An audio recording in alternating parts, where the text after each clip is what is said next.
Olá, sejam todos bem-vindos a mais um Aqui Pode Cristo. Eu me chamo Hugo Rocha e hoje estarei conversando um pouquinho com o Lavoisier e com a Deise. Deise e Lavoisier, sejam muito bem-vindos ao Aqui Pode Cristo. É uma alegria estar com vocês nesse dia para poder anunciar um pouco o Evangelho, a vontade de Deus e o chamado de Deus na vida de cada um de nós. É muito importante a gente estar sempre atento ao que Deus tem, porque Ele nos instrui, mas o que Ele nos instrui, Ele deve ser anunciado a todos os irmãos. Bom dia, Hugo, tudo bem? É uma alegria estar aqui com vocês no Pode Cristo. Vamos lá, tocar o barco. Muito bem, sejam bem-vindos, fiquem à vontade, tá bom? Que a gente vai bater um papo bem legal e com certeza todos que estarão vendo depois esse vídeo, essa gravação, né, eles vão ganhar muito, né? Então eu já vou iniciar fazendo aqui a primeira pergunta para vocês, né? Como vocês perceberam o chamado de Deus para esse serviço na igreja? Antes de mais nada, eu já fiz a pergunta, mas eu só quero falar, só atentar isso daqui, que a gente está conversando hoje com a Deise e com o Lavô. Eles são coordenadores paroquial da pastoral, é isso? Isso, Paroquial Pastoral da Nossa Senhora das Graças. Então eles são os representantes aqui da nossa paróquia, é isso? Isso. Todas as paróquias já têm um representante, né, que representa todos os serviços pastorais de uma determinada paróquia. Então nós representamos os serviços pastorais da Nossa Senhora das Graças no Conselho Regional do Setor Barueri. Tá certo. Então eles que nos representam aqui nas reuniões e vão trazendo todas as ideias para... Informações da região Barueri e da Diocese. Muito bem. Então vamos lá, vou fazer a pergunta novamente. Então, como vocês perceberam esse chamado de Deus, né, para estar fazendo esse serviço aí na igreja? Eu, desde criança, eu nasci aqui na paróquia Nossa Senhora das Graças, né? Em 1976, a paróquia era bem recente ainda. Meus pais casaram em Martinópolis, vieram para São Paulo, como toda pessoa de interior, veio tentar a vida aqui. Eu nasci aqui, fui batizada nessa paróquia, recebi a primeira comunhão, me casei, batizei minhas 2 filhas, as meninas foram batizadas, receberam todos os sacramentos. Então, assim, a minha vida está muito ligada com a paróquia Nossa Senhora das Graças. Só que sempre tive essa caminhada desde criança, meus pais sempre foram atuantes. Mas como todo jovem, tem aquela época que você acaba questionando algumas coisas da fé. Sim. Nunca me ausentei da igreja, mas existem períodos que você... Isso é próprio, né, da juventude. Ela é questionadora, né? Ela é questionadora. Então fiquei um período que eu participava, mas questionava algumas coisas. Só que tem uma música que até fala que eu era pequeno, nem me lembro. Daí fala de um filho que ele estava ali, depois foi crescendo, eu me lembro, e fui esquecendo a nossa amizade, né? Essa música, ela retrata muito assim a minha vida. E depois, quando chega no final, ela diz: mas o seu amor cresce com a gente e a mãe nunca esquece o filho ausente. Então Nossa Senhora, ela foi e me trouxe de volta, porque meu corpo estava aqui, mas teve momentos que meu espírito não estiveram aqui. E a mãe, Nossa Senhora, como uma boa mãe, ela foi ao encontro e me trouxe. Eu desde os 12 anos eu canto na igreja, eu era muito pequena. Certo. Eu era muito jovem quando eu comecei a participar e sempre gostei muito de música. Então a minha primeira experiência assim como pastoral dentro da igreja foi na música. Eu tinha 12 anos, eu gostava de violão. E meu pai dizia, minha mãe falava assim: olha, eu acho que ela dá certo com violão. E eu não tinha violão. Daí eu ia na casa de um tio meu que tinha. Naquela época a gente não tinha internet, não tinha nada disso. Mas eu pegava os livrinhos que ele tinha e sozinha eu tentava ali tirar algumas notas. Daí o meu pai percebeu que realmente eu tinha aptidão para isso. Tinha o dom, né? Daí me colocaram numa escolinha de música.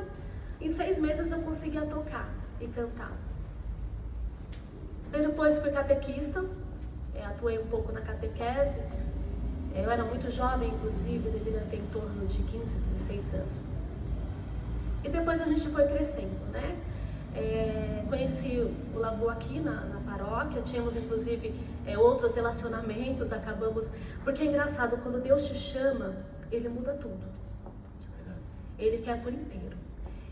E eu acho que onde nós estávamos, nós teríamos divisões, né? Porque eu acho muito interessante que às vezes a gente precisa ter essa convivência harmoniosa com todas as religiões.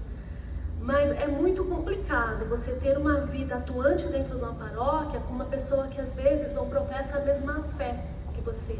Porque é difícil compreender. Por exemplo, tem dia que a gente fica o dia inteiro aqui. A gente doa a nossa vida completamente. Os períodos vagos que a gente poderia às vezes descansar, a gente não descansa. A gente está em trabalho dentro da igreja, pastoralmente. Quantas vezes eu deixei de trabalhar, eu faltei no trabalho porque eu tinha atividade aqui. Eu falei assim, Senhor, eu sei que o Senhor precisa aqui. Então hoje eu vou vir aqui, depois o Senhor arruma isso para mim. Se doa, né, desde corpo, alma e coração, na verdade, né? Isso aí. E se o casal não estiver unido com o mesmo olhar, você não consegue fazer isso. E por isso que eu acho que o Senhor, Ele acabou... Quando Nossa Senhora me chamou de volta, disse assim, olha, você precisa estar aqui, mas eu quero você inteiro. Ela começou, tudo que eu tinha vivido até ali, começou a cair. Para que fosse reconstruído novas estruturas. Daí depois a gente começou a caminhar, música, daí a gente começou a perceber que a paróquia tinha outras necessidades em outras pastorais. Fui para a pastoral do batismo, que é uma pastoral muito legal de trabalhar, muito, porque ela, num curso de batismo, por exemplo, na formação, na realidade uma catequese, né, porque a gente não tem curso para ser cristão, a gente apenas tem uma catequese para poder compreender. A gente atinge muita gente, a gente atinge no mínimo 2 famílias, e depois as demais que vêm para poder participar deste momento. Mas eu acho que isso é uma coisa até para um outro momento, como você mesmo tinha falado, para discutir isso, né? Mas é interessante. E você, Lavô?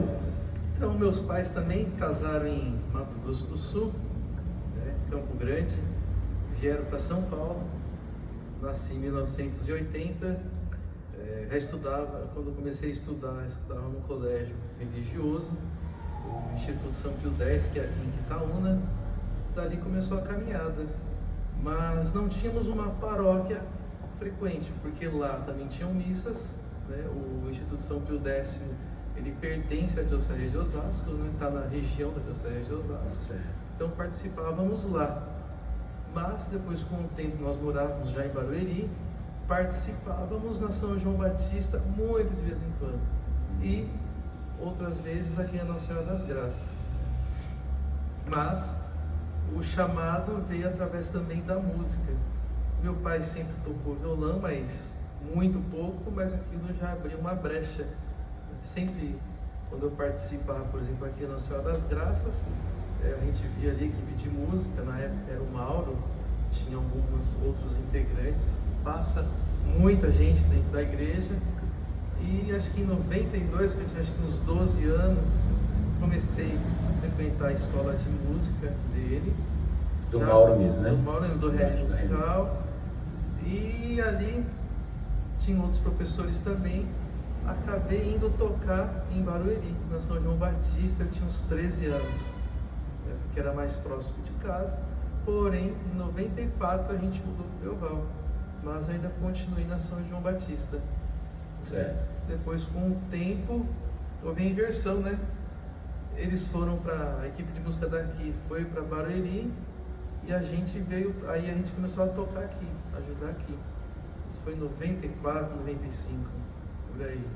Não, acho que foi mais. Bom, não lembro datas exatas, né? 95 eu cheguei aqui, então eu já vi que vocês já estavam aqui. Já estava aqui já. Mas começamos essa caminhada, mas tinha outras coisas no meio, igual a Deise estava comentando, em questão de religião, né? Por exemplo, eu estava na igreja, mas eu não era a igreja, né? A gente participava na época da Seixonoye, que é algo que puxa para o espiritismo, que a fé católica é totalmente aversa, né? E a versão tem coisas que não se conversam, né? Então demorou para mim sair dessa caminhada, também até por falta do meu pensamento, de eu ir atrás, né? E também por às vezes os padres não quererem bater de frente, né? Não ter uma orientação mais afinca, assim, sabe? Então até a gente chegar à parte que a gente deixou tudo, né? Teve uma história no caminho aí, né? Aí foi quando eu conheci a Deise e ambos, igual ela falou, ambos vinham de um relacionamento, só que ali as coisas começaram a encaixar. Certo. Né? A gente viu que tínhamos outros objetivos, né? Só que, por exemplo, para a gente começar a caminhar junto, teve muitas mudanças, teve muita conversa, né? Até o momento que chegamos, então agora é aqui. Vamos seguir juntos, mas conforme a vontade de Deus. A Deise, por exemplo, sempre rezou muito, sempre pedia muito a Nossa Senhora, né? Tanto é que na época não existia pastoral da acolhida na igreja, né? Quem abria a igreja éramos nós que chegávamos mais cedo, né? Os músicos sempre são os primeiros a chegar e os últimos a saírem, né? Sim. Então a gente abria a igreja e numa dessas aberturas de igreja nós chegamos a um denominador comum. Eu sempre falo assim, né? Fala que ela sempre me agarrou aos pés de Nossa Senhora aqui na torre da igreja. Ele fala para nossas filhas que eu agarrei ele. Você me acha que agarrou. pode um negócio desse? Sua mãe me agarrou. Mas foi algo muito bom, né? Onde a gente começou tudo. Não foi nada assim combinado, mas foi junto aos pés de Nossa Senhora das Graças. Nossa Senhora, na verdade, quem agarrou vocês. Foi. Não é isso? Exatamente. Então, E a história com Nossa Senhora das Graças não começa somente aí. Quando eu converso com a minha sogra, nossa Senhora das Graças já veio preparando a vida dela. Ela só, por exemplo, não veio a falecer porque a mãe dela consagrou ela a Nossa Senhora das Graças. certo. Então assim, é uma história que você fala, meu Deus. A gente fica o dia inteiro conversando aqui, Dia né? inteiro conversando. Então, A minha avó, a minha mãe, ela teve uma doença que hoje chama de difteria, que ela fecha a parte respiratória e naquela época, minha mãe é de 49. Então não tínhamos o que hoje a medicina tem. Os recursos, né? E ela, resumindo, né, foi na consulta médica, o médico falou que ela não teria como viver, que era para ir em casa para morrer. certo. Minha avó levou minha mãe para casa, só que no final do corredor do hospital tinha uma imagem de Nossa Senhora das Graças, que a minha avó, muito simples, não sabia que era Nossa Senhora, mas não sabia qual que era. Certo. E ela pegou e consagrou minha mãe a Nossa Senhora das Graças. E depois disso a minha mãe acabou foi se recuperando, até o médico achou uma coisa assim, extraordinária, porque Inexplicável, né? não teria como.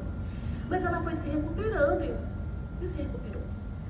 Quando foi, não me recordo em qual ano, a minha avó, que já é falecida, esteve aqui na paróquia.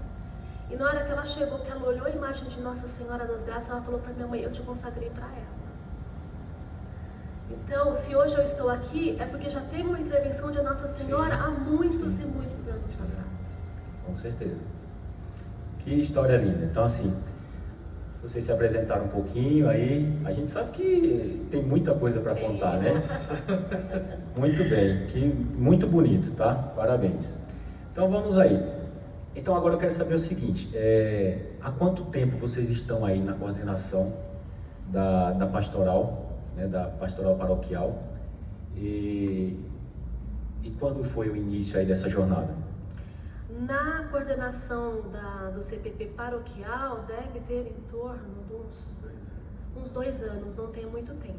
Na época do Padre, a gente não tinha representação no Conselho Regional.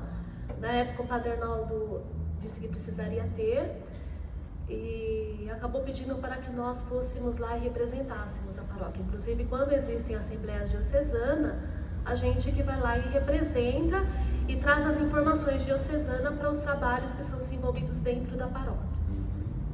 Agora, quando se fala de coordenação de pastoral dentro da comunidade, uma coisa que nem pode acontecer, né? Porque pela Diocese de Osasco, uma coordenação é 2 anos, podendo ser prorrogada só por mais 2 anos. Mas se pegar, por exemplo, a pastoral do batismo, eu estou nela faz muitos anos. A Maria Luísa tem 19 anos, eu devo ter aí uns 15. Né? O que não é o ideal, né? Por quê? Porque a igreja ela precisa se renovar. Né? Às vezes, uma visão que eu tenho não é a mesma que você. Então, as coordenações elas precisam ser repassadas, porque faz com que aquela pastoral ela cresça, porque ela é vista com vários olhares, né, distintos. E hoje em dia, por exemplo, o que a gente tem trabalhado muito são os casais dentro da igreja. Né? Mas só que a gente está tentando pegar aqueles casais que realmente se adequam. Né? Até, por exemplo, até o pensamento da igreja diocesana. Né? O que a igreja fala, o que a igreja prega, o que o catecismo prega. Né? Então tem muitos detalhes. A gente não pode estar colocando assim, pessoas que têm um pensamento diferente do que a igreja pensa. Mas é difícil, não é difícil, é desafiador. É desafiador, mesmo. Acredito que todas as pastorais são desafiadoras, né? Cada um tem o seu desafio, né? Desafio. É que é muito, essa questão assim, é uma coisa de viver mesmo. Sim. Igual eu estava até comentando com o Lavu no carro esses dias. Quando eu tenho que falar da igreja, eu falo de uma forma muito tranquila. Porque eu acredito nela. E acredito cegamente. Eu acredito, a igreja não tem erros, a igreja é santa. E quando acontece alguma coisa errada para algum ente dela, essa pessoa não está em comunhão com a igreja. É isso que às vezes causa um pouco de confusão, até entre pessoas das próprias pastorais dentro da igreja. A igreja é pecadora. A igreja não é pecadora, gente. A igreja é santa. Porque ela foi constituída por Jesus Cristo. Sobre Pedro, que era um homem que também teve seus erros. Mas quando Pedro, por exemplo, errou, ele não estava em comunhão com o projeto de Deus. Isso acontece com nós leigos, acontece com padres, acontece com religiosos, acontece com todas as pessoas. Quando você não está em comunhão, você não é igreja. Então, eu tenho muita tranquilidade quando eu preciso falar da igreja, porque eu acredito nela. Acredito assim, cegamente. E eu sei que aquilo que às vezes é o que falta às vezes no jovem. E hoje o jovem, ele tem muito acesso à informação, né? Eu na época, eu falo para Maria Luísa, na época que eu tinha a sua idade, imagina, eu não tinha 1/3 do conhecimento que você tem. É verdade. Eu era uma menina completamente boba, porque a gente não tinha acesso à informação. Hoje você tem acesso ao mundo. A Maria Luísa, por exemplo, a gente vê, ela lê Santo Agostinho, ela lê essas pessoas, esses filósofos que na minha cabeça nem existiam. Até hoje, a gente não tem conhecimento de algumas coisas e ela traz pra gente. Mas Santo Agostinho pensava assim, porque...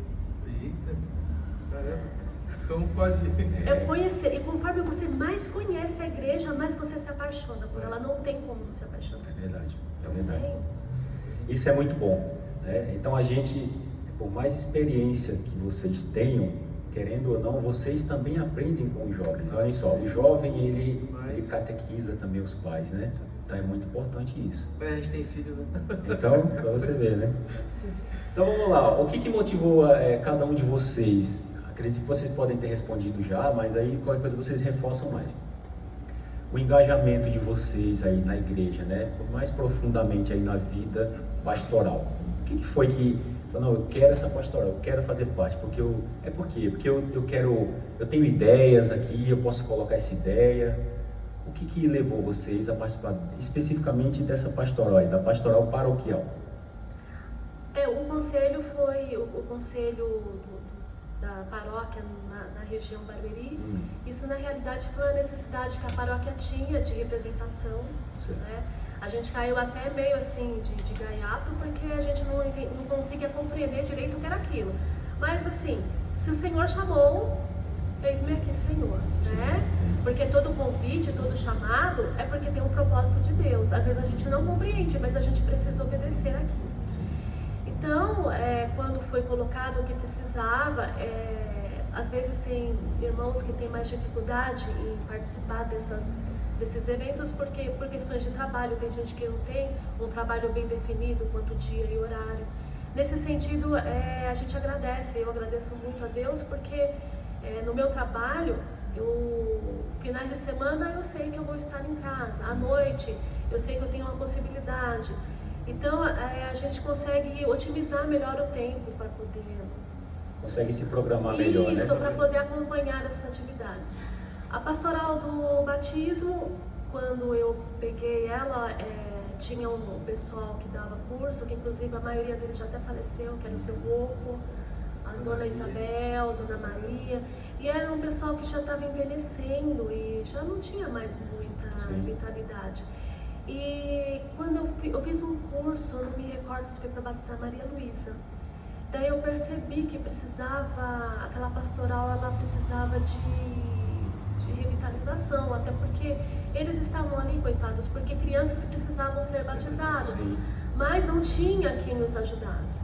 E acabei fazendo isso na época do Padre Valmirá, até foi o Padre Valmirá que pediu para que eu olhasse melhor a pastoral do batismo. Vânia e o Geraldo também. A Vânia e o Geraldo ajudaram por um tempo. Você lembra da Vânia e o Geraldo, né? Assim, não estou lembrando da fisionomia deles agora. Eles mas moravam no acredito São Pedro. É. Depois casaram, mudaram. Certo. Aí a gente foi ficando, né?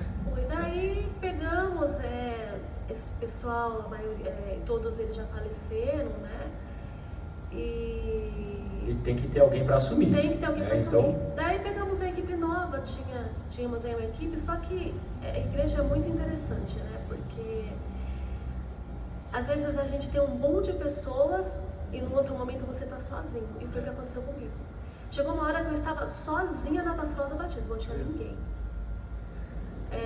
Eu dava palestra. E aí é o teste, né? É o teste. E aí é o teste. Porque às vezes você tem quantidade, mas a quantidade que você tem não supre a necessidade. Hoje não dá porque eu tenho um compromisso tal, tenho um compromisso Y. Então você tem que realmente estar por inteiro. Essa doação é difícil, é bem complicada. E aí entre os desafios e as experiências, né? Então, assim, aí eu te pergunto, quais têm sido esses maiores desafios diante dessa coordenação aí? Olha, a pastoral do batismo, por exemplo, eu acho que hoje o meu maior desafio é formar uma equipe, porque a gente precisa ter uma equipe formada, né? Já consegui algumas pessoas que a gente precisa ter uma equipe, porque eu não posso estar sozinho numa pastoral que é tão importante, porque é o ingresso de uma criança dentro da vida da comunidade. Sim. E se uma hora acontece alguma coisa com a Deise e com o Lavu, como é que faz? E o detalhe é que a pastoral do batismo, nós não precisamos ir atrás da família. A família vem atrás da gente. Ela vem pedir para a igreja. Então a gente sempre fala assim, a gente tem que se preparar bem para receber esse povo e tentar tocar alguma coisa que fala, poxa, eu só vou batizar meu filho, não vou voltar mais para a igreja. Né? Então a gente tem também tentado desenvolver a pastoral familiar também, que é o outro campo, para o que batizou, vamos acompanhar essa família. Mas é desafiador, também difícil. A pastoral familiar é um caso que ela conversa com quase todas as pastorais, quase todas não, com todas as pastorais, porque aonde é que acontece tudo? É na família, né? E uma das propostas que a Diocese de Osasco ela tem já há anos é a pastoral de conjunto. Nós temos aqui a pastoral familiar, mas dentro da família ela tem jovens. Então aqui eu tenho a ponta do grupo de jovens. Dentro das famílias nascem crianças, então a gente tem o batismo, tem a questão da catequese, porque essas crianças crescem e vão para a catequese, então é tudo um círculo. Essa pastoral de conjunto tem coisas que eu acho que uma coisa é um desafio, inclusive aqui na paróquia, é começar a trabalhar essas pastorais todas. O Adão até me ligou, passou uma mensagem há um tempo atrás dizendo isso, no próximo ano eu acho que a gente precisava fazer isso. Eu falei para ele, nossa, mas isso é uma proposta da Diocese, então vai ser muito legal se a gente conseguir, porque é desafiador. A gente fala assim, é lindo, mas na hora de fazer, gente, é difícil. Quando a gente vai nessas reuniões diocesanas, ela acontece em Ibaté, que é todo um projeto que a gente desenvolve. Acontece aonde? Em Ibaté. Ibaté. Ibaté. É interior, é o seminário diocesano diocesano daqui de Osasco. Tá. Né? Certo. E lá acontece toda a conversa, lá se reúne todas as paróquias da região, da diocese inteira. Lá a gente debate todos os assuntos, quais as necessidades da diocese, a gente lá sai um plano pastoral. Certo. A gente vai desenvolver, por exemplo, no passado, esse ano, a Palavra de Deus, a Lexio Divina. É o pilar da Palavra de Deus. Pilar da Palavra de Deus. E a gente vê que a gente trabalhou tão pouco isso, gente. E é uma coisa que a diocese pediu para esse próximo momento, né? Trabalhar o pilar da Palavra de Deus. Igual tem um grupo de jovens, o que é a proposta? antes de se iniciar, pega uma palavra, pega um texto bíblico e ali vai fazer a leitura orante daquilo. Certo.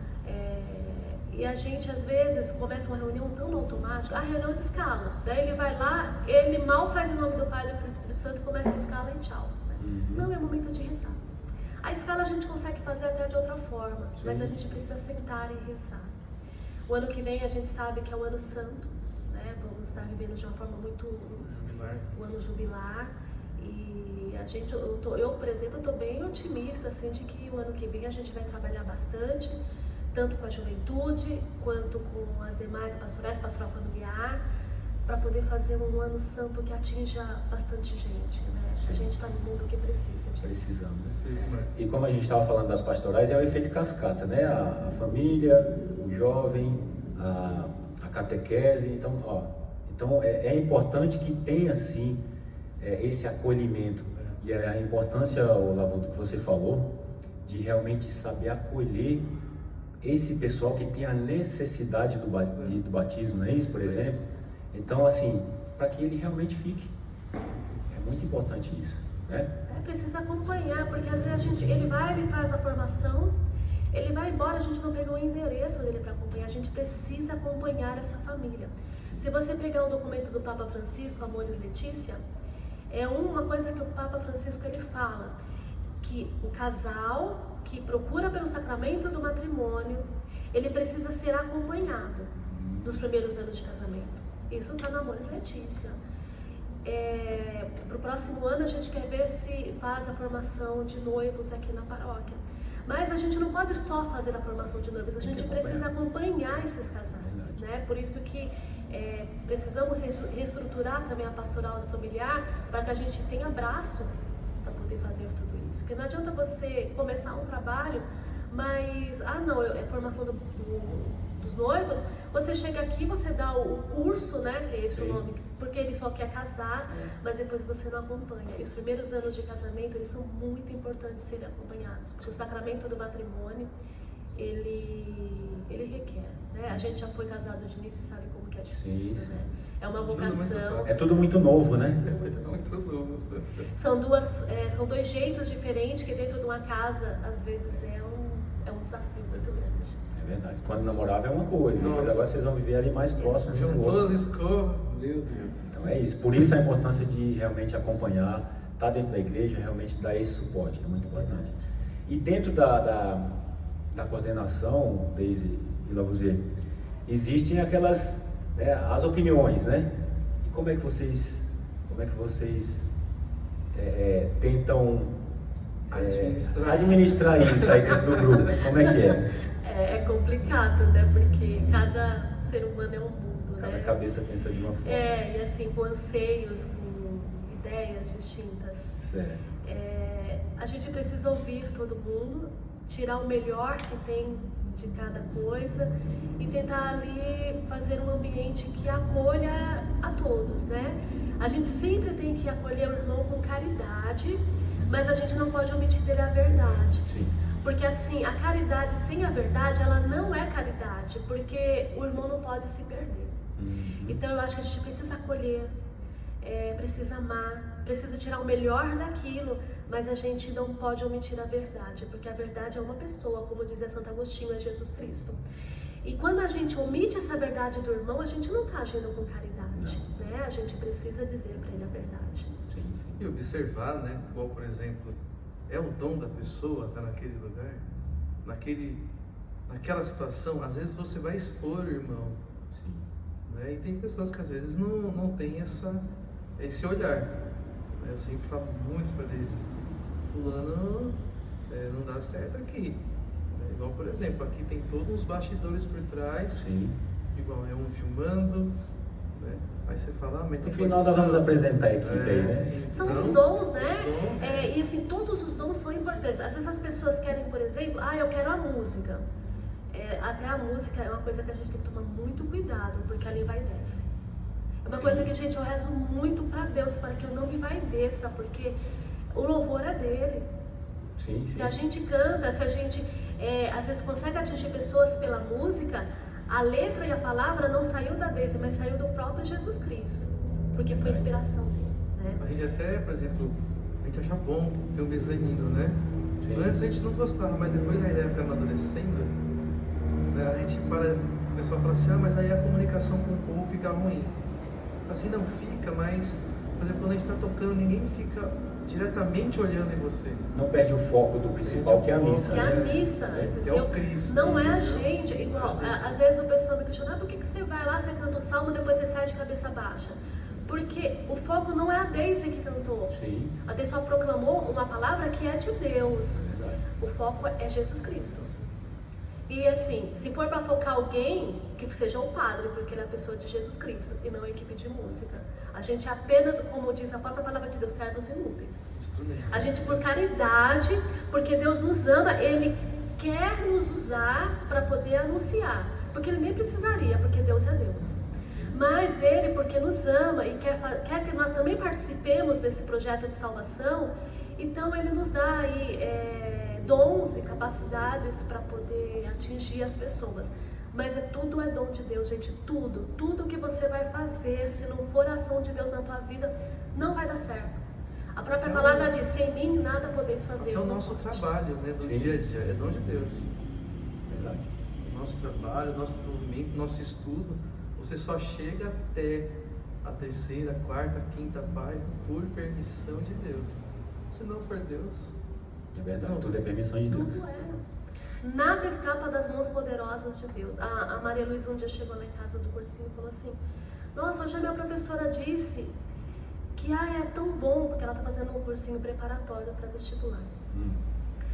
Que é tão bom quando a gente vê que a gente só precisou da gente, que não foi Deus, que não foi nada, mas foi a nossa ação. Fiquei pensando assim, gente, será que ela não pensa que no dia do vestibular ela pode morrer? É. A vida dela está nas mãos de Deus. A gente vive até o dia que Ele determinar. O dia que Ele não quiser mais, a gente não abre os olhos. Verdade. Ô Deise, ô Lavoisier, dentro da pastoral, teve algum momento assim marcante que impactou assim no trabalho, na comunidade? Vocês lembram de algo assim que, mas isso aqui marcou pra mim? Vocês lembram de alguma coisa? Porque são tantas coisas, né, que acontecem, entendeu? Aí eu queria saber de vocês, assim, a gente fez isso que deu aquela marcadazinha, a gente ficou, ficou na minha cabeça ali. Vocês lembram de alguma coisa do tipo? Olha, a gente teve um momento que, assim, eu tenho um amor muito grande por Nossa Senhora, né? Então, quando a imagem dos 300 anos peregrinou pela Diocese de Osasco, o dia que nós fomos buscar ela, acho que foi em Cotia, né? Foi muito emocionante a gente chegar aqui com Nossa Senhora Aparecida, né? Naqueles 300 anos de evangelização dela no nosso a gente país. chegou aqui por volta de umas 10 horas da noite, né? E o povo estava aqui no salão E assim, a gente esperando. esperava e a igreja lotava. Porque demorou demais, a previsão era chegar por volta de 8, atrasou e o povo ficou aqui. Nossa, foi muito Muito forte. Então, para você ver, mesmo na dificuldade, eles acreditaram, né? E ficaram por horas, porque eles chegaram aqui cedo, porque na hora que chegasse a Nossa Senhora Aparecida, eles queriam estar aqui. Isso demorou, mas eles ficaram. Né? Isso. E assim, um marco na nossa paróquia são 50 anos que nós celebramos, né, recentemente. Certo. 50 anos. Então vamos lá, o Deise e Lavu, vamos falar um pouquinho de liderança e trabalho em equipe, dentro da coordenação. Então, como vocês se enxergaram aí no papel de um casal, né, liderando aí essa pastoral? Porque é aquilo, né? Tem que estar bem alinhado, né? E a gente sabe como é que funciona um casal. Só que um casal de Deus, a gente sabe que também a gente tem algumas vantagens, né? E desvantagens também. Desvantagens. Porque às vezes em algumas ações pastorais, eu e o Lavu não tenho a mesma visão. Não, né? Em algumas coisas, às vezes, a gente se diverge, assim, ele tem um olhar, eu tenho outro, né? Mas o que acontece? A gente precisa alinhar, igual eu disse anteriormente, precisamos tirar o melhor de cada situação para poder, é igual numa família. Numa família, a mulher, o esposo e a esposa precisam estar alinhados para poder educar os filhos, para poder conduzir os filhos. se não tiver um entendimento entre eles, fica muito difícil conduzir os filhos, né? E a mesma coisa acontece. Às vezes ele traz uma situação, olha, isso daqui eu acho que é assim. E eu sou muito questionadora, né? Eu pensei, eu não consigo olhar com esse olhar que você está vendo, não. É que o Lavoura é mais emotivo, eu sou mais razão. Sim. Ele assim, ele se deslumbra com algumas coisas, eu já sou mais racional. E aí quando existe junto a razão e a emoção junto, aí o trabalho em equipe, aí realmente ele tem que ter alguém, opa, peraí, vamos filtrar o que é melhor, né? Mesmo que você não concorde, né? Mas a gente vai trazer o que é melhor para essa pastoral, né? E essa questão de liderança, o líder ele precisa ouvir, precisa adequar, precisa acolher os filhos. Mas ele precisa conduzir. É igual numa empresa. Por que tem um superior? Porque ele precisa conduzir aquilo, né? Da melhor maneira possível. Então, eu vejo muito isso, por exemplo, na música. Quando eu, por exemplo, canto, eu sempre tomo a frente. Por quê? Eu já percebi que às vezes eu fiz a experiência de deixar solto para que cada um fizesse. Não dá certo, gente. Não dá muito certo, né? Não dá. Tem que ter aquela pessoa que direciona, ó, isso, você vai fazer isso, você vai fazer isso, você vai fazer isso. Você tem que ter uma direção. A gente vê pelo próprio Jesus Cristo, quando ele instituiu a igreja, ele deixou um líder. Ele falou, Pedro, você vai apacentar as minhas ovelhas, você vai direcioná-las, é você. Então, o coordenador pastoral, ele também precisa, sobre a ação de Deus, primeiro compreender o que Deus quer. Sim. A gente não pode nunca agir no ímpeto daquilo que eu quero, né? E o ser humano, isso é do ser humano, ele sempre vai tendenciar para o que ele quer. E quando isso acontece, rezar, pedir a Deus o entendimento para que Ele faça você compreender com a vontade dEle. E às vezes a vontade dEle não é a tua, mas se era a vontade dEle, você vai ter que fazer e direcionar. É muito importante a oração, né, Lavoura? A oração, Deise, muitas vezes a gente quer aquele trabalho muito mais braçal, né? Quer agir, quer isso, quer aquilo, e muitas vezes a gente acaba esquecendo da oração, né? Não, e assim, no serviço pastoral, gente, é mentira quem disse que nunca teve vontade de ir embora. Nossa. Eu já tive, e não foi uma vez só. E teve uma vez que foi muito interessante. Eu estava num momento, eu estava meio triste com algumas coisas. E eu tinha me decidido que eu ia me afastar. Dá um tempo. Só que eu sou assim, eu não sou de comentar. O Lavo disse que o meu erro não, a preocupação dele é essa, porque eu não sou de falar muito. Porque quando eu falar é porque normalmente eu já pensei muito, eu já refleti muito sobre aquilo. Né? Daí eu peguei, fui no Santíssimo. Na época ele não era nesse modelo que a gente tem hoje. Ele tinha o Santíssimo e tinha uma estante onde tinha uma Bíblia que sempre ficava aberta. E eu fui no Santíssimo, me ajoelhei para pedir para que Deus me orientasse, porque eu estava perdida. Na hora que eu levantei os olhos, a Bíblia estava aberta, assim, uma palavra que estava escrita assim: ai de mim se eu não evangelizar. Foi a resposta de Deus para mim. Isso toda vez. Ai de mim se eu não evangelizar. E toda vez que nós estamos em situações fortes assim, dentro da gente, com conflitos, com desânimos, Deus ele vem e nos corrige, né? É igual a barca de Petra está caminhando, se não tiver aquele capitão que segura, né? E a gente em vários momentos a gente pensa, não quero mais aqui, vamos deixar, vamos. Né? Mas não é você que tem que querer, né? A gente foi, por exemplo, em agosto agosto que está viajando, né? Final de agosto, julho para agosto, nas nossas férias, a gente estava lá em Goiás, a gente foi no santuário da Nossa Senhora da Salete, e a gente estava bem assim, vamos começar a soltar, né? Deixar mais tranquilo as coisas. Nós estamos de férias, né? Nós estamos de férias. E lá nesse santuário enormemente, nós sempre vamos na missa quando estamos de férias lá. A gente no meio do povo, né? Uma senhora da liturgia passou. Eu preciso de alguém que saiba tocar e cantar. Olha só.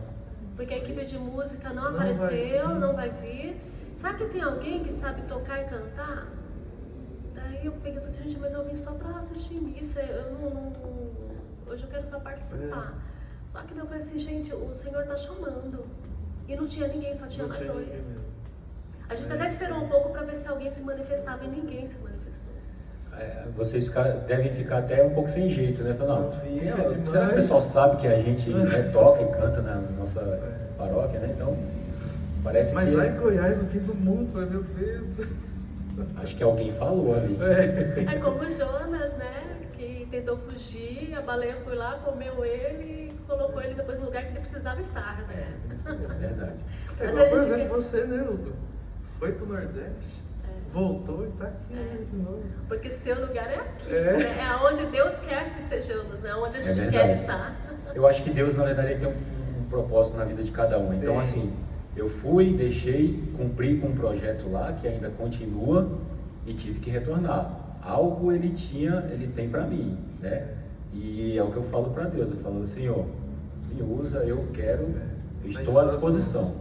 né? Tá em suas mãos, né? Não seja a minha vontade, mas a gente está aqui para... E pra quem não sabe, eu e o Hugo fomos do grupo de jovens, né? Sim, sim. A gente já tá meio caminhando, né, Hugo? A gente participou do primeiro grupo de jovens aqui. É. E ó, estamos aqui hoje, ó, Estamos Pois é. contando um pouco dessa Da história, né? Muito importante. Maravilha, ó. Então vamos lá. Quais virtudes vocês, ou habilidades, vocês usam aí, cada um de vocês traz para dentro dessa liderança? O que vocês têm de Olha, melhor que vocês acham assim? de melhor nosso mesmo a gente não tem nada, porque se Deus não capacitar, não adianta. Né? Sim. Mas acho que a gente precisa correr atrás muito de... A gente pode viver a vida inteira, a gente nunca vai compreender o que é a fé. E a gente nunca vai chegar na plenitude de saber o que Deus quer e espera. Eu acho que isso só lá no final. Uma coisa que eu faço muito, eu leio muito, e a vida dos santos, ela te ensina demais. Tem momentos, por exemplo, na paróquia, porque a gente sabe que a caminhada ela é difícil e às vezes a gente tem que submeter algumas coisas que a gente não concorda. Sim. Mas a gente precisa submeter. E teve Eu não concordo, mas eu aceito, né? Isso. Daí, quando você começa a ler a vida dos santos, você começa a compreender. Por exemplo, teve um momento que eu não concordava com algumas coisas, e no primeiro momento, assim, o seu ímpeto é de, não, eu vou embora, porque, né, não concordo com isso. Então, eu comprei um livro que contava a história de Santa Catarina de Alborré, que é o vidente de Nossa Senhora das Graças. Sim. Se você ver a vida dessa mulher, ela foi perseguida pela Madre Superior a vida inteira. E ela se submetia àquilo, sem brigar, sem questionar. Porque ela podia falar assim, eu vejo Nossa Senhora, você nem vê Nossa Senhora, por que você está fazendo isso comigo? E ela não fez isso. Ela se submeteu a vida inteira. Ela nunca contou para as outras que ela tinha essas visões, que ela tinha tido visão com Nossa Senhora. Ela é a única vidente que conseguiu tocar Nossa Senhora, porque das videntes, a maioria conseguia, as pessoas conseguiam ver e ouvir, mas não tocavam. Ela não, ela se deitou no colo de Nossa Senhora. Quando foi no final da vida dela, foi que as pessoas descobriram que ela era vidente, porque já corria o boato que alguma das irmãs viam Nossa Senhora. Quando foi no final da vida, acho que uns 6 meses antes dela morrer, foi que descobriram que era ela. Então, o que eu trouxe de lição para mim desse livro? Que obedecer também é um modo de servir.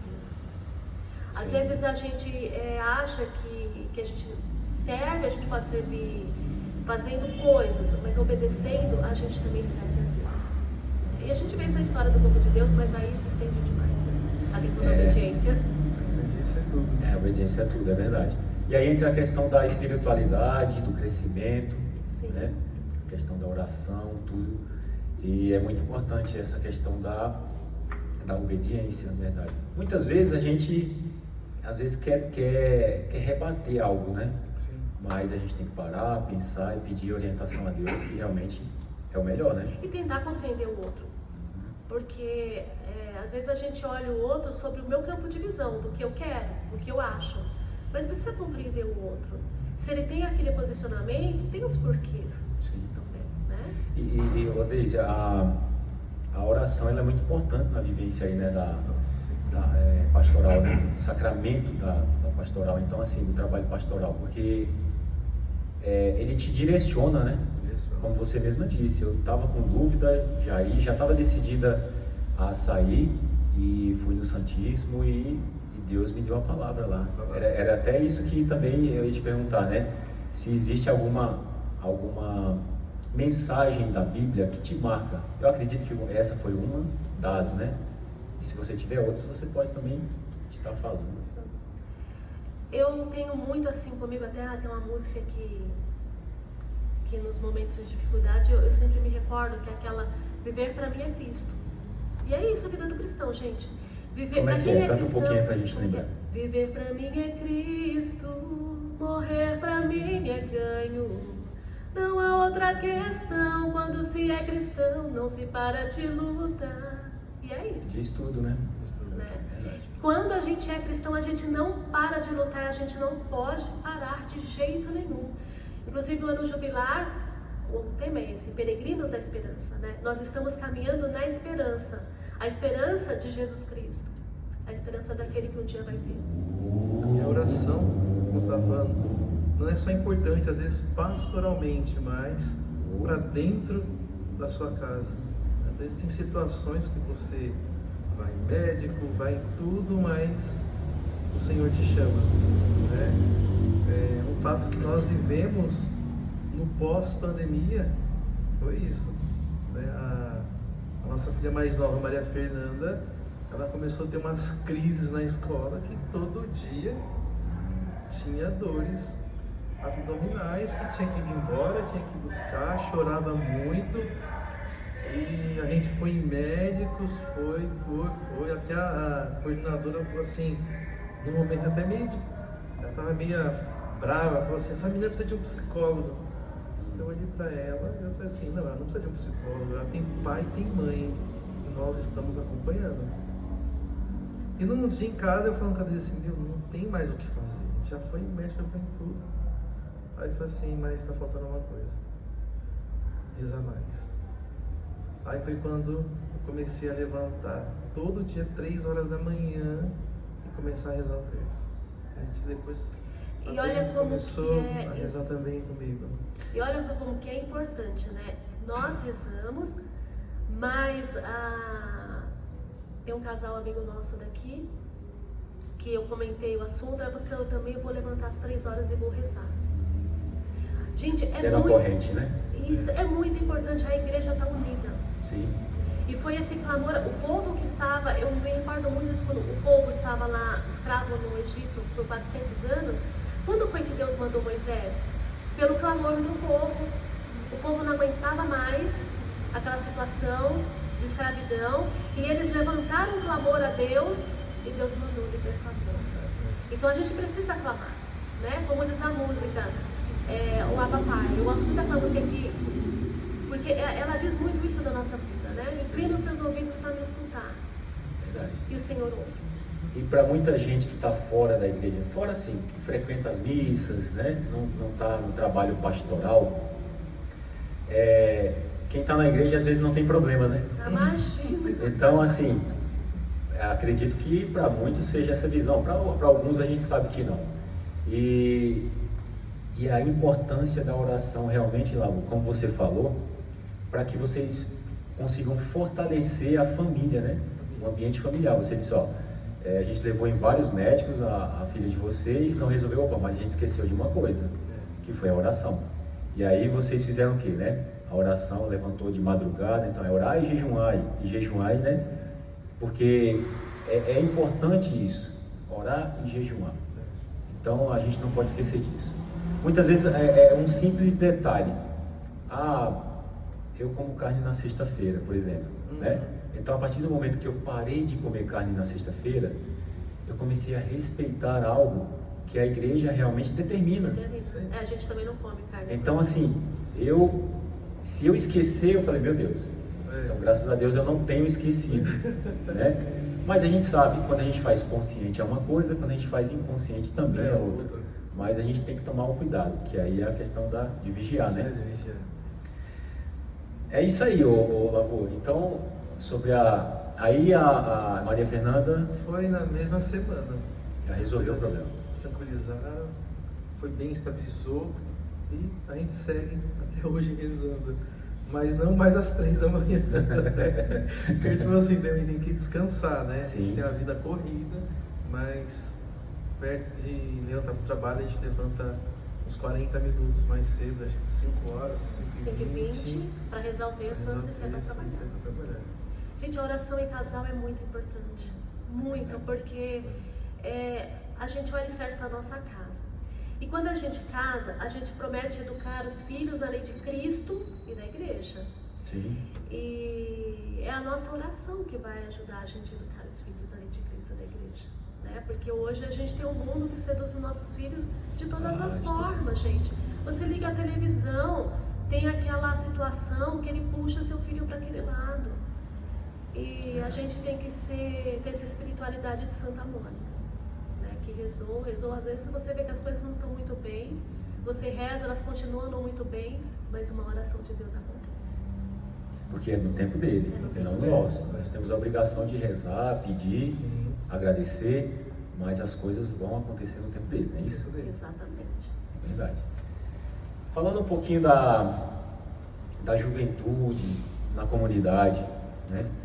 Então, a gente tem aí as redes sociais, né? Como é trabalhar com os jovens na igreja, especialmente numa época cheia de desafios aí, como você acabou de comentar, né? Cheio de informações. É muita informação, né? Então tem momentos que a gente não consegue, o nosso HD é mais lento, né? Então a gente não consegue acompanhar eles. Então como que é? Vocês têm filhos jovens, tem que também se adaptar a isso, né? Essa nova tecnologia, né? Nós que temos filhos jovens. É bem assim desafiador, porque eles realmente, quando a gente está indo, ele já está indo e voltando, né? Mas lá em casa, por exemplo, a gente pode dizer, a gente deixa elas livres, né? Elas sabem o que é o certo e o que é o errado. Eu sempre falo para elas, vocês têm exemplo dentro da família, então o que você plantar, você colhe. E quando você colhe, parece que não acaba mais a colheita. Então, saibam escolher. Vocês sabem o que é certo, vocês podem conversar conosco, né? O celular das duas são livres. Então, assim, não, vocês sabem o que é certo e o que é errado. Sim. E assim, graças a Deus, por exemplo, tem dúvida, elas chegam em mim, elas chegam na mãe dela, e a gente vai conversando, né? Tem até, assim, alguns assuntos fortes que a gente acha que essa turminha não sabe, sabe melhor que a gente, mas graças a Deus elas conversam com a gente, dão suas dúvidas, perguntam, e a gente vai tocando. E elas só conversam porque vocês dão essa liberdade com vocês, porque elas confiam em vocês, né? E não só o celular delas tem que estar aberto, mas o do casal, né? Com certeza o do casal é o... Eu falo, até brinco, falo assim, nossa, meu celular, ele é público, daqui a pouco até a pantufa que a nossa cachorra vai estar lá com o meu celular. Porque igual, por exemplo, meu celular é igual para a Deise também, tem senha, dela também tem senha, só que é digital de todo mundo lá, abre o meu celular, abre o celular dela, não tem problema nenhum. Isso porque eu trabalho com o público, é muita informação que chega, mas não tem problema nenhum. Não tem o que esconder. Não tem né? o que esconder. Então, cada um sabe a senha do outro, não tem. E a juventude, que você estava falando em comunidade, precisamos trabalhar cada vez mais, né? Porque a gente está passando. Né? Então temos que criar essa fé madura neles, né? Não essa fé Nutella. Sim. Né? Porque os desafios vêm, igual por exemplo, os nãos vêm, e hoje a juventude, até mesmo, não só eles, mas nós também, se incomodamos muito com os nãos, né? Então a gente tem que estar sempre preparando para o melhor. Como vocês acreditam que a pastoral pode ajudar aí, no caso, a fortalecer, né, a comunidade paroquial? Então, esses jovens vindo aí, como você também estava falando, porque tem que ter uma base, né? Tem uma base. Tendo essa base, ela sendo forte, realmente esses jovens, eles vão vir forte também. Vão vir forte. Se vocês concordam com isso? Sim. Sim. Aqui, por exemplo, vocês têm vários jovens. Tem jovens que os pais são atuantes dentro da paróquia. Mas a gente precisa ir atrás dessa família que não está aqui. É isso mesmo. E eu acho que isso, de repente, é até aí eu acho que entra a pastoral de conjunto. Eu acho que ela vale muito a pena. Porque você tem um jovem, mas você não tem a família dele. E esse trabalho da pastoral familiar com a pastoral da juventude, a gente pode ir atrás dessa família para resgatar. Sim. Né? Para trazer, de repente, fazer aqui um dia um evento que foque nos pais desses jovens, em conjunto. E traga também os jovens, porque tem jovens que têm dificuldade tremenda na relação pai e filho. Então eu acho que é um momento de chamar esses pais, junto com os jovens, fazer um momento interativo. E às vezes no encontro desse, coisas que estavam mal resolvidas na caminhada dessa família, a gente consegue resolver de alguma forma, não definitivamente, mas consegue dar o primeiro start para que aquilo vá, com o tempo, cicatrizando, né? As feridas que as famílias têm. Muitas famílias às vezes têm um bloqueio, né, entre pai e filho, né? E de repente isso consegue destravar num evento desse. Muitas vezes o filho ele não consegue falar um eu te amo para o seu pai, como eu falei com o Padre Benedito aqui, pedir a bênção, né? Então isso também vem desde do berço, né? Se a partir do momento em que o pai já ensina o filho a pedir a bênção, ó, ele é seu padrinho, você precisa pedir a bênção, né? Então assim, é uma coisa que já vem de berço. Então é muito importante isso. E a gente tem perdido isso, né? Tem perdido isso. Mas lá em casa não funciona ainda, né? Não funciona. Mas a gente precisa enculturar de novo essa forma. Certo. Vamos lá.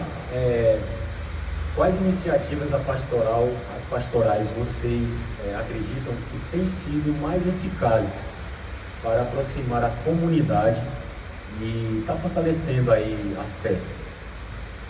Olha, isso assim, no meu olhar, ainda é um desafio. É um desafio muito grande, porque a gente precisa trabalhar isso, é muito importante, mas precisamos sentar para ver de que maneira fazer isso, porque ainda a gente trabalha muito disperso. Eu não consigo ainda ver assim essa interatividade, nem entre as pastorais dentro da paróquia. Eu acho que a gente precisava interagir, né? Sabe o que acontece também? A gente vira correria, é reunião para tudo quanto é lado, é questão de trabalho, e às vezes a gente não consegue se reunir para rezar junto. Então eu acho que a gente precisa reestruturar ainda essas bases entre as pastorais e depois entre as comunidades. Né? A importância das comunidades estarem unidas também. Comunidades. Igual o grupo de jovens, ele precisa atingir o jovem de todas as comunidades, né? Pastoral familiar precisa atingir todas as dimensões. E a gente às vezes vê as comunidades muito centralizadas, né? Não, a minha comunidade ela funciona dessa forma, o seu jeito não dá para fazer aqui. E na realidade nós somos peças de um corpo, que é Jesus Cristo, né? E a gente precisa estar aí em sintonia com a cabeça, que é Jesus, né? Eu acho que isso é um desafio ainda. Mas isso não é só, por exemplo, na paróquia que acontece. Na última reunião que nós tivemos em novembro, né? Em Ibaté, a gente conversando com os paroquianos de outras paróquias, eles falam a mesma coisa. É um problema meio que geral, né? Geral.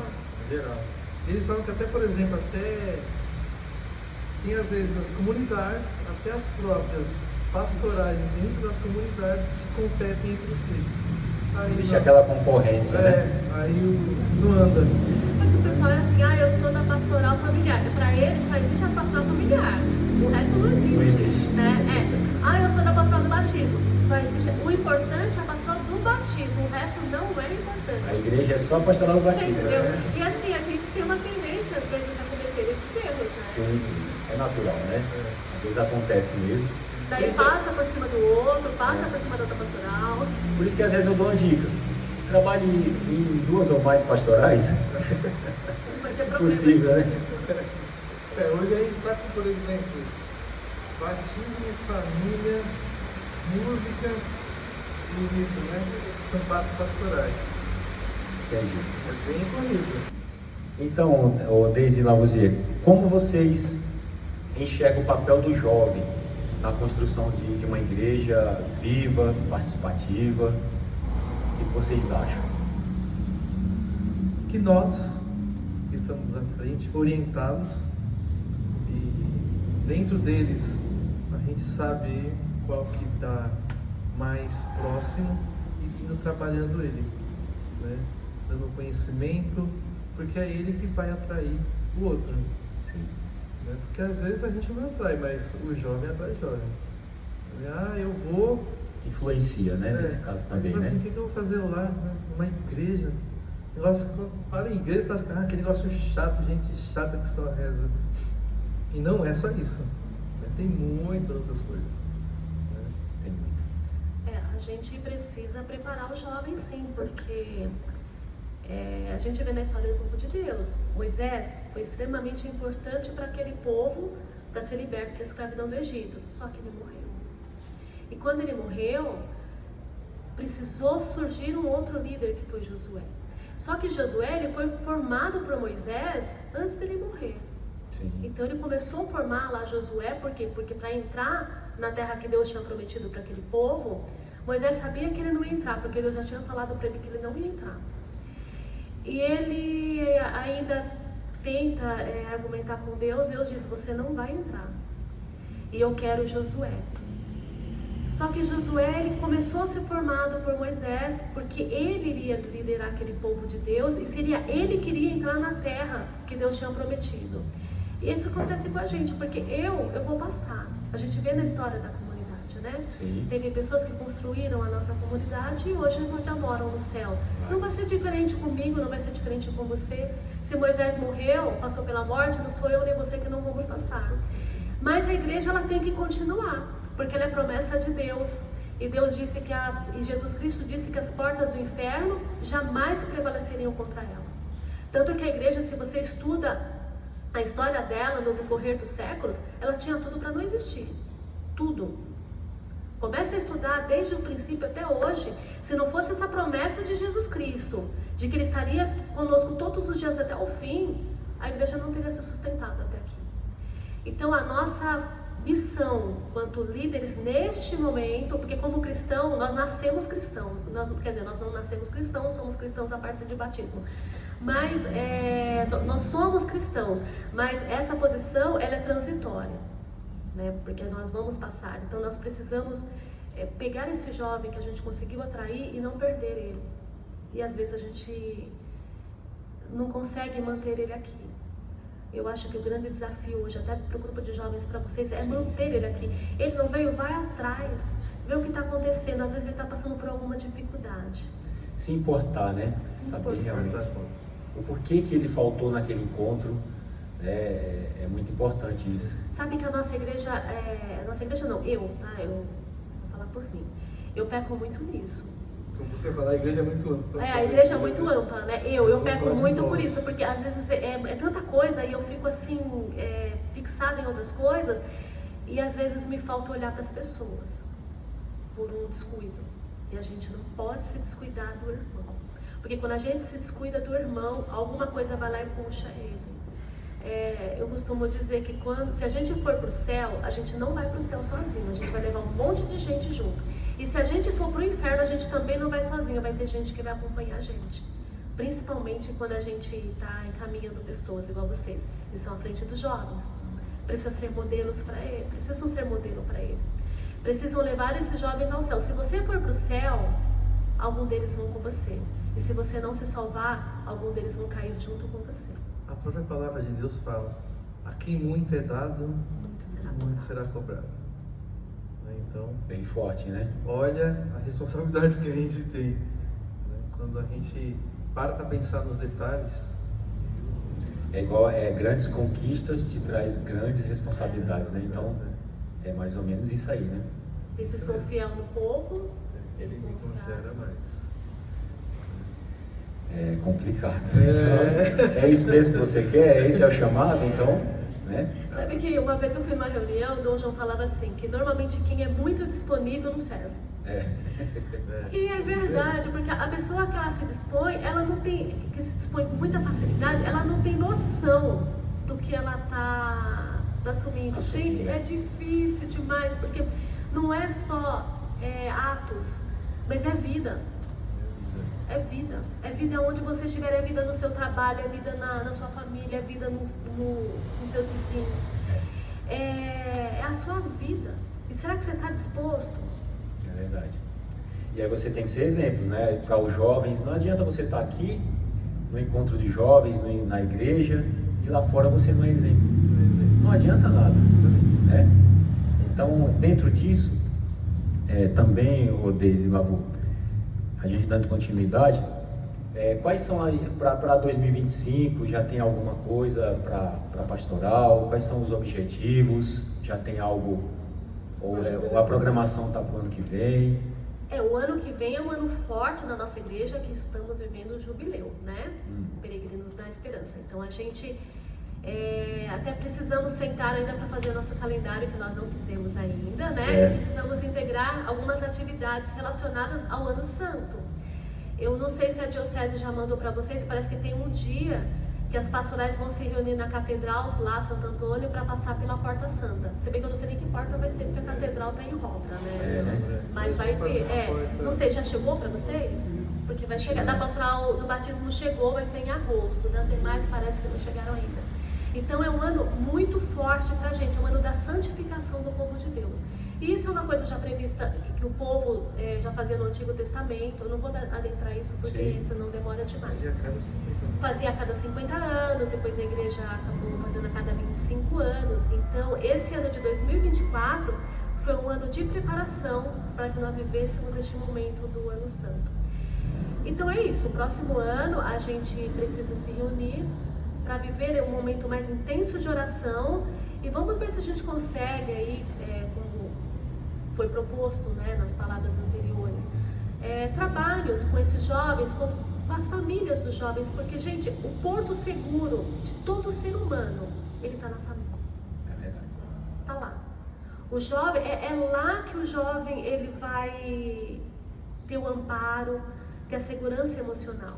E às vezes ele vem aqui, mas ele chega em casa, ele não consegue ter esse apoio emocional. E eu acho que a missão nossa, como cristãos, como católicos, como anunciadores do reino de Deus, ir atrás dessas famílias, para poder ver o que está acontecendo. No primeiro momento, chamar eles até aqui. Vamos ver se a gente consegue também fazer essa pastoral de conjunto, para que a gente consiga direcionar melhor e fazer com que os trabalhos eles corram de forma... Essa pastoral de conjunto seria uma equipe para estar unindo? Como é que seria? São trabalhos em conjuntos, né? Conjunto mesmo, por exemplo, a pastoral da família junto com a juventude. Que foi uma coisa que o Adão me propôs. Certo. Olha, o grupo de jovens vai fazer algumas atividades se nós queremos que a pastoral familiar esteja junto. Participe, muito Ótimo, bom. né? A gente pode, inclusive, chamar também os pais desses jovens. Sim. Muito importante que eles estejam presentes, até porque, o Deise e Lavoisier, eles saibam onde é que os filhos deles estão. Até porque nem todos os jovens que estão aqui, os pais realmente frequentam a igreja, né? Então nós tivemos a visita aí de jovens que os pais são evangélicos, né? Nesse último encontro. Então é importante eles saberem onde realmente os filhos estão, com quem estão. Então diga com quem tu andas que eu te direi quem tu és, né? E a ideia é excelente, né, Adão? A gente vai estar assim trabalhando junto, que pode contar assim com a pastoral da juventude aí, com os jovens, e a gente quer realmente que eles assumam aí compromissos, sim. Até a catequese, porque eu vejo assim, que vocês trabalham o grupo de jovens, mas trabalham também um pessoal que ainda está na adolescência. Então eu acho que o grupo de jovens também estar mais próximo da catequese. Catequese. Que são aquelas pessoas que estão na faixa de 10, 11, 12 anos, né? É outro público. Sim. Mas vocês estão tendo essa experiência com esse tipo de público, eu vejo pela diversidade de idades que vocês têm aqui. Sim. E porque depois que essas crianças fazem a primeira comunhão, às vezes elas somem. É. Né? Então, é uma maneira de vocês, já na preparação delas para a Eucaristia, porque vai ter um pós-Eucaristia, fixarem ela aqui. Por isso que é importante a pastoral, tá vendo? Uma coisa se conversa com outra. Ela vai sair da Eucaristia, ela vai para onde? Não, na hora que ela sair, eu tava lá já. Ela sabe aonde que ela vai ficar aqui comigo. Ela tem uma identidade. Ela tem uma identidade. Isso mesmo. Ela já sabe para onde vai. Fala, eu posso ir para ali, ó. Vou ser bem acolhido, já participei, gosto, né? Eles vieram aqui. Pega com o pessoal da catequese. Olha, será que um domingo a gente não pode pegar todo o pessoal da catequese que a gente quer fazer uma dinâmica com eles? Interagir, né? Interagir é muito importante. Incluir eles o mais rápido possível, antes até mesmo que acabe a catequese. Né? Porque depois que passa a primeira comunhão, some. Gente, é um corpo onde tudo assim está interligado. A igreja é isso. Tem os diversos dons, mas um dom não é mais importante do que o outro. O dom da música não é mais importante do que aquela pessoa, por exemplo, que limpa a igreja. Sim. Se não tivesse ninguém que limpasse a igreja, como que a gente ia celebrar? É igual aquela música, né? Que quanta história existe neste altar, né? Flores para enfeitar, velas para iluminar. É isso. Sim. E todos os dons são importantes. Todos. Até o banheiro, né? Que é limpo, Tudo. você sente a diferença. Com certeza. O que vocês sonham para o futuro da pastoral e da Nossa Senhora, da Igreja Católica, né? Da Nossa Senhora das Graças? O que vocês sonham aí para o ano que vem? Tem alguma ideia já? Eu acho que é isso, é esse trabalho nessa unidade. Eu acho que é a unidade, né?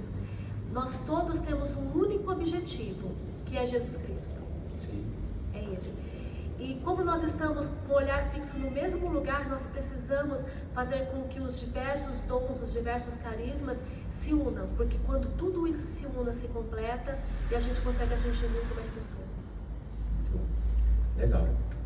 Então assim, agora eu vou fazer uma pergunta que eu acho que de repente vai despertar até outros casais, né? Que conselho que vocês têm aí, com toda essa bagagem que vocês têm dentro da igreja, que vocês possam dar para os casais, né? Que queiram aí assumir um papel semelhante ao de vocês na igreja, até qualquer pastoral que seja, né? Acho que é muito importante, porque todas as pastorais têm a sua importância. Como a gente comentou aqui, vocês falaram, nenhuma é mais importante do que a outra, todas têm a sua importância, e trabalhando em união, né? Então, qual é esse conselho que vocês podem dar para casais que queiram assumir uma pastoral aí na igreja? Eu acho que, primeiro, nós temos que, em vez de tal maneira que atraiamos esse casal, a família, e observar. Eu sempre falo para a Deise muito isso, a gente tem que observar o que a pessoa gosta de fazer, né? E tentar encaixar ela em alguma pastoral, né? E se sentir atraído.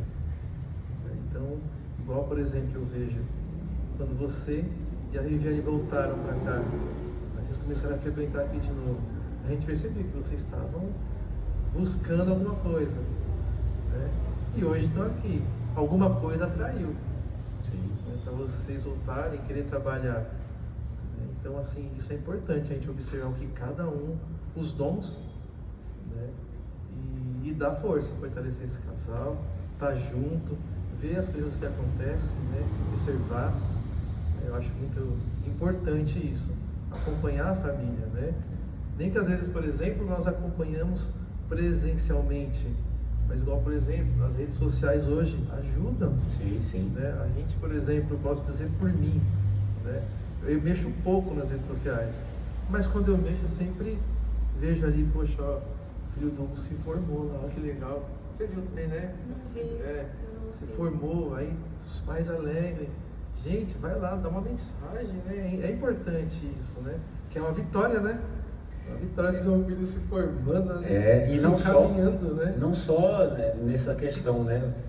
Um primo meu que é militar já há 20 anos, ele colocou uma mensagem lá que, querendo ou não, mexe, né? Ele fala que o esforço do filho é dobrado o esforço dos pais. Então assim, vocês que estão na igreja, vocês realmente é dobrado o trabalho de vocês para quê? Para educar os filhos de vocês dentro da igreja. Eu comentei uma vez aqui no grupo de jovens que muitos querem estar onde os filhos de vocês estão, mas não querem passar pelo processo. Tem um processo. Então tem um processo, que é o quê? É o teste. Né? A fidelidade. É doloroso. Porque você vai encontrar desafios, vai encontrar desafios. E quantas vezes a gente faz as coisas sem entender, mas a gente sabe que é o que precisa ser feito, mas a gente não compreende. Mas depois no momento certo a gente vai saber o porquê. Muitas vezes aconteceram coisas que eu olhava e falava assim, Senhor, eu não sei o porquê, mas se o Senhor quer, eis-me aqui. Depois lá na frente eu vou compreender o porquê naquele momento. Por isso que a obediência era muito importante. Né? Em todas as situações, ela é muito importante. E é isso, o casal, ele precisa a mesma fidelidade que ele prometeu, porque no dia do seu matrimônio, você promete amor e fidelidade ao outro, mas a Deus. É engraçado que no dia que a gente casa, a gente faz um monte de promessas matrimonial que a gente nem se atenta por aquilo. Igual você... Não se atenta porque está prometendo. Igual você jura amor e fidelidade por toda a vida. Gente, por toda a vida é tempo pra caramba. Por toda a vida pode acontecer muitas coisas, muitas. E você jurou por toda a vida. Daí chega num determinado momento, a gente não sabe o que acontece na vida daquele casal. Eles podem ficar doentes, um pode ficar doente, o outro não. Daí vem aquela questão da castidade, você vai ter que viver a castidade dentro do seu matrimônio e você vai ter que viver a fidelidade. Será que você está disposto a isso? Porque no dia que você casa, tá os dois lindos. Não, você promete, você tá jovem, tá cheio de vitalidade, só que você prometeu por toda a vida. Daqui 40 anos, talvez você não esteja mais, a sua esposa não esteja com tanta vitalidade, o seu esposo não esteja. Às vezes passou por alguma doença.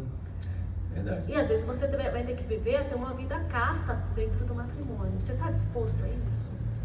Já chegam as dores, né? E as reclamações, então... Você promete educar os filhos na lei de Cristo e da igreja. Não é só na lei de Cristo, você prometeu. Tanto que no processo de casamento de disparidade de culto, a parte não católica ela precisa assinar um documento dizendo que os filhos que nascerem daquele casamento precisam ser batizados na igreja católica. Por quê? Por causa dessa promessa matrimonial. Porque senão ele é invalidado. As pessoas elas não têm noção do que é o sacramento do matrimônio. Porque o sacramento do matrimônio não é um casamento. É uma vocação, é uma opção de vida. É ter filhos, gerar filhos, ser criador como Deus para devolver os filhos para Deus. É isso. Verdade. E antes da última pergunta, surgiu essa agora. É muito importante que os pais tenham consciência também, e às vezes, porque às vezes os pais eles educam de uma forma, por exemplo, olha, sendo exemplo na igreja, em casa, e muitas vezes os filhos não seguem o caminho dos pais. E eu acredito que às vezes pode ser que tenha pais que fiquem preocupados com isso. Não, mas onde foi que eu errei? O que eu posso fazer? Né? Então, muitas vezes pode ser que os pais às vezes se sintam um pouco culpados sobre isso. E na verdade, eu acredito que os pais não têm culpa sobre isso, porque a parte deles foram feitas, não é isso? Então, de repente a gente conhece alguém, algo que aconteceu isso e que acontece. Um exemplo muito claro é de Santa Mônica, né? Santo Agostinho. Quem sabe a história dele, ele era pervertido, ele não acreditava em nada. E um dia Santa Mônica chega para Santo Ambrósio, né, porque ele era o bispo Ambrósio, né? E ela fala assim para ele, eu sou Mônica. Daí ele fala assim, você que é a Mônica, mãe de Agostinho? Ela fala assim, sou eu. Mas eu acho que eu não estou sendo uma boa mãe, porque olha só como que Agostinho é. Daí Ambrósio disse para ela assim, você é a mãe que ele precisava, porque se Deus te deu Agostinho, para que você fosse mãe dele, é porque ele precisa de você para poder encontrar o caminho. Então nós temos os nossos filhos têm os pais que eles precisavam. E foi pela oração de Mônica que hoje nós temos o Santo Agostinho. Pra você ver, né? E o homem era terrível, hein? Meu Deus do céu. A história é muito interessante de se ver. Muito bom. Vou fazer a última pergunta, depois a gente faz as considerações finais, tá bom? Foi um bate-papo muito legal. E aí, Deise e Lavoisier, gostaria que vocês, o que é que vocês têm algo especial, assim, que gostariam de dizer para a comunidade,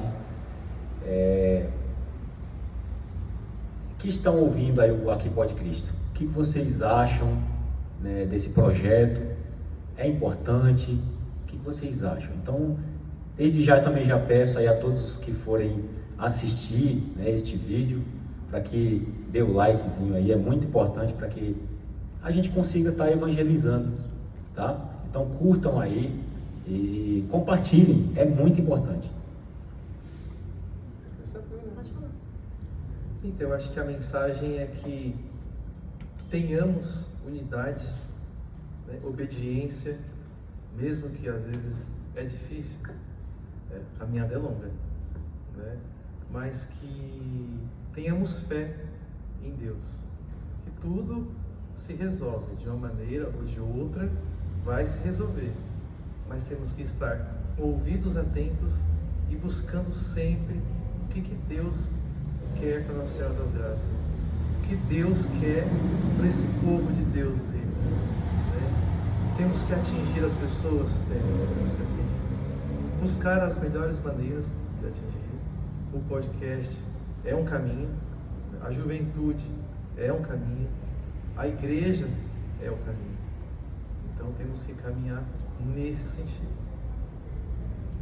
Caminhar nesse sentido na certeza que Ele caminha conosco até o fim. É como diz aquela música: vem me seguir que eu caminho junto com você até o fim. Aqui a gente pode passar por tempestades, a gente pode passar por tribulações, mas quando nós estamos dentro da barca, a gente sabe que está seguro. Por mais que venham as tempestades que causem medo, mas nós estamos na barca. Fora da barca, na tempestade a gente vai morrer. Então a gente precisa estar dentro dessa barca. Jesus, quando ele começou a vida pública, ele não foi sozinho.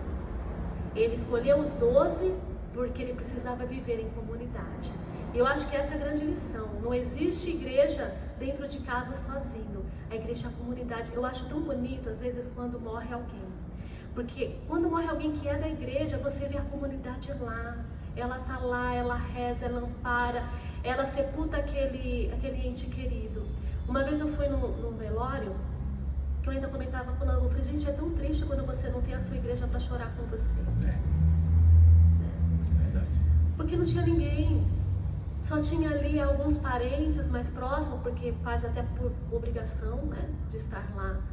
Mas é bonito às vezes quando um cristão ele morre. É um momento triste porque a gente sente, Sim. mas é um momento bonito porque você vê que os irmãos se reúnem. Porque a gente acredita em algo muito maior do que é isso. Porque aqui a gente está passando o nosso deserto. A nossa terra definitiva é o céu. E a gente está ali para poder amparar quem fica, mas apresentar esse nosso irmão para o Senhor, que ele vai morar no céu. Então, Lavoisier, Deise, quer dizer que o Aqui Pode Cristo está à disposição de vocês, das pastorais, tá bom? Que vocês fiquem à vontade. O dia que vocês precisarem do Aqui Pode Cristo, só comunicar, a gente marca e estamos à disposição, tá bom? Amém, Amém. amém. Obrigada pelo convite. Foi uma alegria muito grande sempre estar colaborando nesse projeto de evangelização.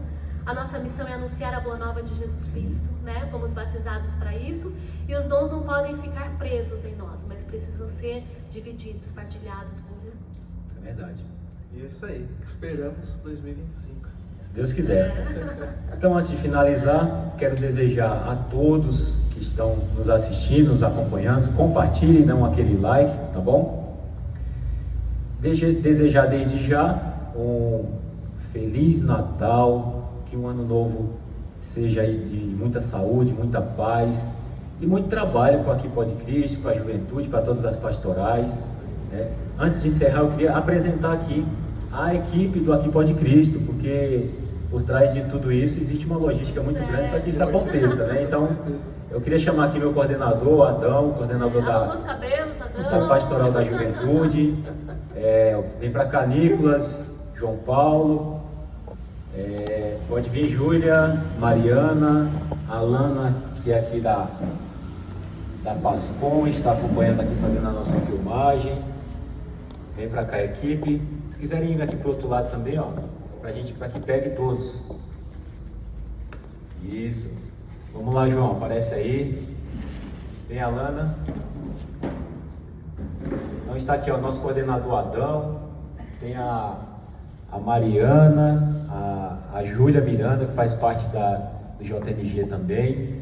E o João Paulo, que quase ninguém conhece, né? Nosso somman aqui. O Nicolas. Essa é a equipe inicial. E a Alana, que estava na nossa filmagem hoje. Hoje essa é a equipe inicial do Aqui Pode Cristo. Muito obrigado a todos, fiquem todos com Deus e até o próximo Aqui Pode Cristo. Se Deus quiser, na presença do nosso Senhor Jesus Cristo. Um abraço, tchau, tchau.